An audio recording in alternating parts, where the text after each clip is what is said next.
Oui, merci Monsieur le Président. Alors juste avant que je parle de la prévention de la délinquance, un point sur le sport, parce qu'on n'a pas forcément prévu d'intervenir là-dessus. Je voulais saluer le doublement de l'aide directe aux sportifs en situation de handicap et par la même occasion de rendre hommage à la pérennité de cette paternité de cette proposition qui est celle de Didier Malleron qui avait été faite dans cette instance ici et je me réjouis que vous y ayez souscrit pour l'année 2026. Je pense que c'est important pour les personnes qui nous écoutent, qu'ils soient en situation de handicap ou de situation de sport adapté, qu'il y ait ce doublement de l'aide directe.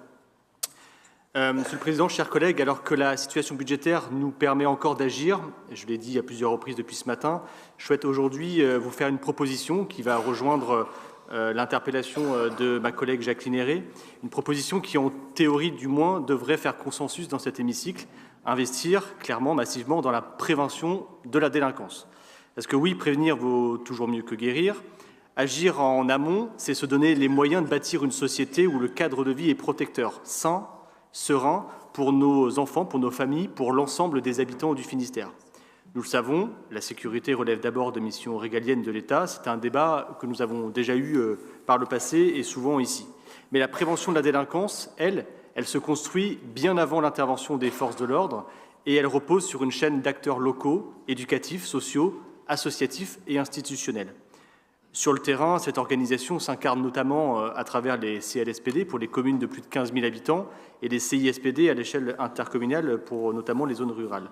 Or, le Finistère n'est pas composé uniquement de grandes villes ou de zones urbaines. Nos territoires ruraux, nos bourgs, nos quartiers périphériques connaissent eux aussi des enjeux de prévention parfois plus diffus, parfois moins visibles, mais bel et bien réels. Alors notre proposition, dans l'éventail de ce qu'on pourrait faire, pour répondre notamment à l'interpellation de Jacqueline Héré, notre proposition, elle est simple et pragmatique.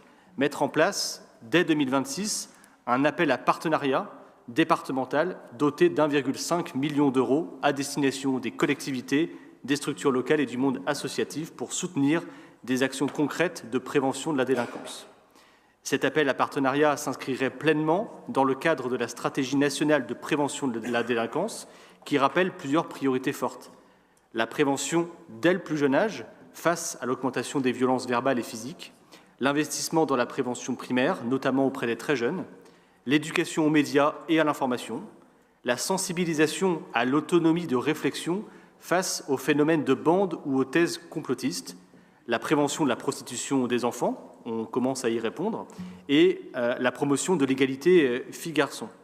Ces enjeux, ils ne sont pas théoriques. La santé mentale des jeunes se dégrade, la consommation de drogue progresse, alimentant des formes de narcotrafic désormais présentes jusque dans les territoires que l'on croyait encore préservés. Dans ce contexte, la coordination entre l'État et les acteurs locaux est plus que jamais nécessaire et le département a un rôle à jouer. Soyons clairs, par cet appel à partenariat, nous ne prétendons pas résoudre seuls les problèmes de sécurité. Mais à notre échelle, nous pouvons renforcer la chaîne locale de prévention en soutenant les médiateurs de la prévention spécialisée, en renforçant et en soutenant des dispositifs auprès de mineurs en décrochage scolaire, en encourageant les initiatives portées par les centres sociaux pour recréer du lien et apaiser la vie quotidienne, ou encore en accompagnant les actions menées par les éducateurs ou des animateurs sportifs en zone urbaine comme en zone rurale. Nous pourrions également, et ce n'est pas anodin, compenser l'arrêt du dispositif de l'État, 2 heures de sport en plus, qui permettait à des collèges en éducation prioritaire de développer la pratique sportive. Le sport n'est pas seulement une question de santé ou de bien-être, c'est aussi un levier d'apaisement du climat scolaire et de prévention des passages à l'acte. Enfin, je veux revenir sur un point un peu plus politique. Lors de notre dernière séance, nous avons voté favorablement les projets issus de l'appel à projet sécurité. Et pourtant, certains ont cru bon d'évoquer, vous notamment, une forme de déni de la gauche sur les questions de sécurité. C'est non seulement faux, et c'est surtout réducteur.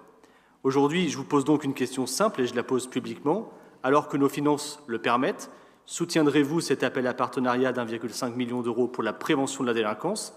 Parce que si nous ne voulons pas demain que l'on dise que la droite est dans le déni sur la question de la prévention, alors je vous invite à soutenir cette initiative et à l'inscrire clairement au budget 2026. La prévention, c'est ni un luxe, ni un angle mort, c'est un choix politique, je l'ai rappelé depuis ce matin, et c'est un choix de responsabilité.